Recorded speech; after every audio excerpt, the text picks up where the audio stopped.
The house has always felt wrong. It's old, built in 1904, and every creak of its wooden frame seems to whisper secrets I don't want to hear.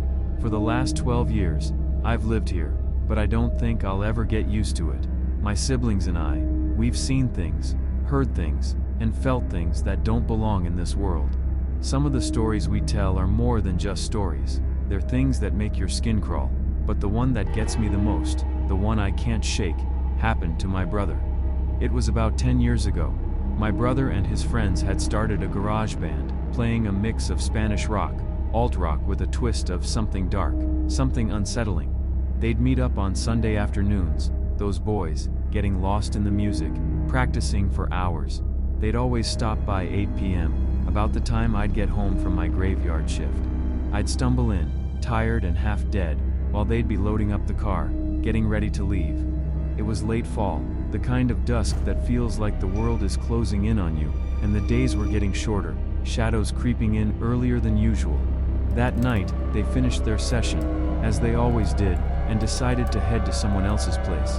My brother handed over his car keys to one of his buddies, and the whole group filed out of the basement, ready to load up. Now, the basement isn't exactly the most inviting place. It's cluttered, partitioned off in strange ways, with old pipes and the heating unit right in the middle, casting shadows that seem to stretch longer than they should. It's always felt like the space itself holds its breath, waiting. As they were walking out, my brother suddenly remembered he had left his pancakes on a speaker in the basement. A to-go container just sitting there, abandoned. He decided to go back for them, not thinking much of it. But something shifted in the air. It was a feeling I can't quite describe, but I know it when I feel it. A creeping unease, like something had just crossed into our world, something that didn't belong. The moment my brother turned around and walked back toward the basement, it started. From the corner of his eye he saw it. A figure. A shadow that wasn't there, or shouldn't have been. It lingered, right on the edge of his vision, shifting and twitching like it was trying to get his attention. A cold shiver ran down his spine. He didn't want to look, didn't want to see more, but the dread, the weight of it, pressed down on him, making his chest tight. We were always told that if something like that happened, you either say a prayer or cuss it out. My brother, he went with the latter. He wasn't one for praying when it came to things like this. "Hey, fuck you," he muttered under his breath. "I don't have time for this shit." He walked faster, his footsteps echoing on the concrete, his heart pounding in his chest.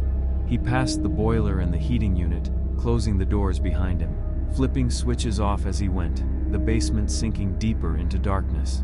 When he reached the stairs and stepped into the hall, the air felt heavier, like someone was standing just behind him, breathing down his neck. But he didn't turn around. He didn't dare. The last light switch was on the other side of the front door.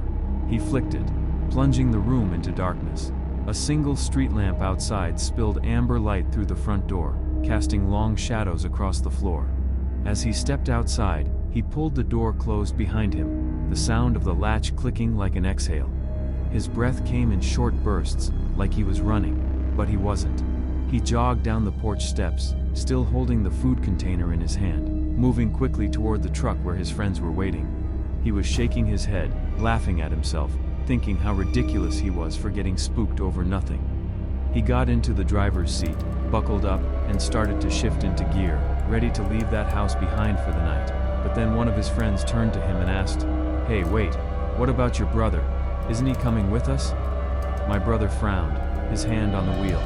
"What do you mean? He went to work early tonight. He's already gone. Do you see his car anywhere?"